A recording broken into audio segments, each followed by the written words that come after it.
Class 10 অথবা class 12 পরে তোমরা আইটিআই করছো, সেই ক্ষেত্রে শিক্ষাগত যোগ্যতার একটা লিমিটেড পর্যায়ে থেকে যায়। তো সেই কারণে খুব যে হাই পেইং জব সেটা কিন্তু আশা করলে একটুখানি ভুল হবে। তো আর এই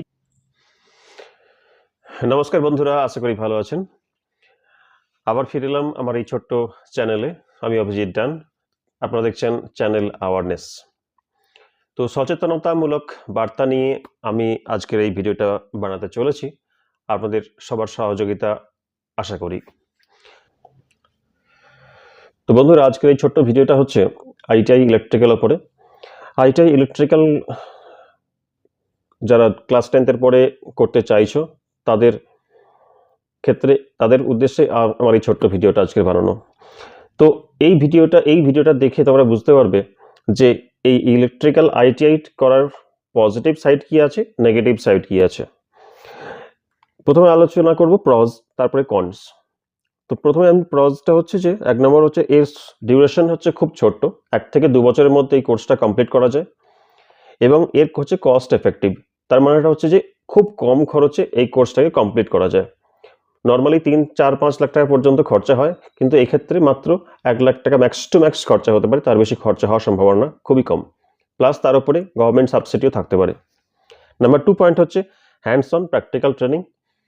হ্যান্ডস অন প্র্যাকটিক্যাল ট্রেনিং মানে হচ্ছে যে ধরনের কলেজগুলো, প্রাইভেট কলেজ বলুন বা গভর্নমেন্ট কলেজ হয়, সেগুলো তারা প্রত্যেকটা কলেজ থেকেই প্র্যাকটিক্যাল ট্রেনিং দেয়, যাতে করে যারা স্টুডেন্ট হবে তাদের এই জিনিসটা আরও সহজে বুঝতে সুবিধা হয় বা তাদের পরবর্তী ক্ষেত্রে কর্মক্ষেত্রে তাদের সুবিধা হয়। নাম্বার 3 হচ্ছে job opportunities in various sector. এই ছোট্ট আইটিআই কোর্সটা কমপ্লিট করার পরে বিভিন্ন ক্ষেত্রে জব অপরচুনিটি মিলতে পারে। যেমন হচ্ছে electricians, maintenance technicians, junior engineers, eligibility of government job. কিছু কিছু ক্ষেত্রে স্পেসিফিক্যালি আইটিআইদের জন্য ভ্যাকেন্সি বেরোয়, তখন সেই সব ক্ষেত্রে তো তোমরা অ্যাপ্লাই করতে পারো। যেমন হচ্ছে কিছু রেলওয়ে সেকশনে আছে, কিছু গভর্নমেন্ট ইন্ডাস্ট্রি যেগুলো আছে তার সেখানেও কিছু কখনো কখনো আইটিআই সেক্টরের জন্য ভ্যাকেন্সি। বহু ইন্ডাস্ট্রিজ আছে যারা এই আইটিআই গ্র্যাজুয়েট দিকে আইটিআই স্টুডেন্টদের অ্যাপ্রেন্টিস হিসাবে নিয়োগ করে। যেমন হচ্ছে যে কোনো ইন্ডাস্ট্রি মানেই সেখানে থেকে ইলেকট্রিক্যালের একটা ফাংশন পার্ট থাকেই।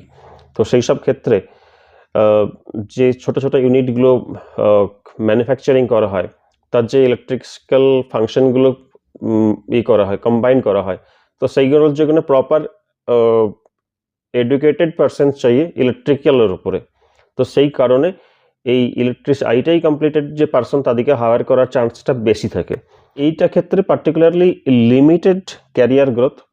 তো সেই লিমিটেড যে একটা এডুকেশনাল লেভেলের জন্য একটা সার্টেন লেভেল পর্যন্ত তোমাদের ক্যারিয়ার কিন্তু বাড়তে পারে। তারপরে যদি তোমাদের বিয়ন্ড সেকশনে যেতে হয় তখন কিন্তু আরও পড়াশোনা করতে হবে, তবে তোমরা সেই আইটিআই ইলেকট্রিশিয়ান এই যে লেভেলটা সেটা পেরিয়ে যখন আরও হায়ার এডুকেশন কমপ্লিট করবে, তারপরে কিন্তু তোমাদের জবের আরও বড় গ্রোথ হতে পারে। যদি সেটা না করো তাহলে একটা লিমিটেড ক্যারিয়ার গ্রোথ নিয়েই তোমাকে কিন্তু থাকতে হবে। নাম্বার 2 হচ্ছে লোয়ার স্টার্টিং স্যালারি।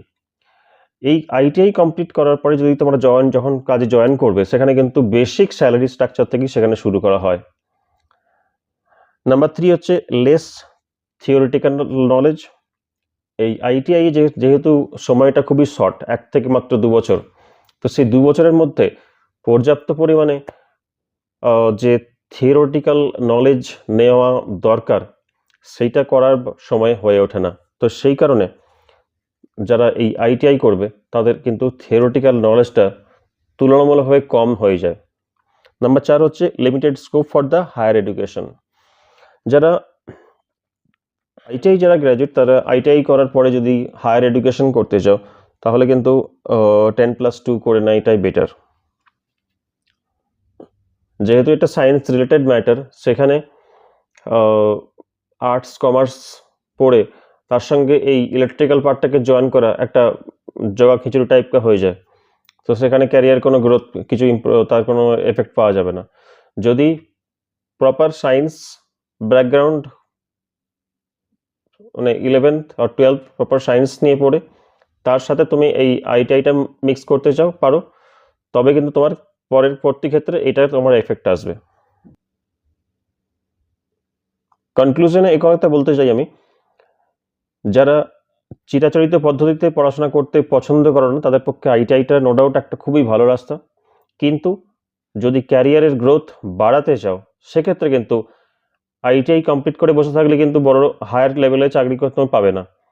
তার জন্য দরকার আইটিআই 2 বছর কমপ্লিট করার পরে আরও যে কোনো হায়ার ডিপ্লোমা কোর্স, কোনো বিটেক, কোনো রকম হায়ার ইঞ্জিনিয়ারিং কোর্স কমপ্লিট করার পরে তখন কিন্তু হাই পেইং স্কেলের তুমি জবের জন্য অ্যাপ্লাই করতে পারবে।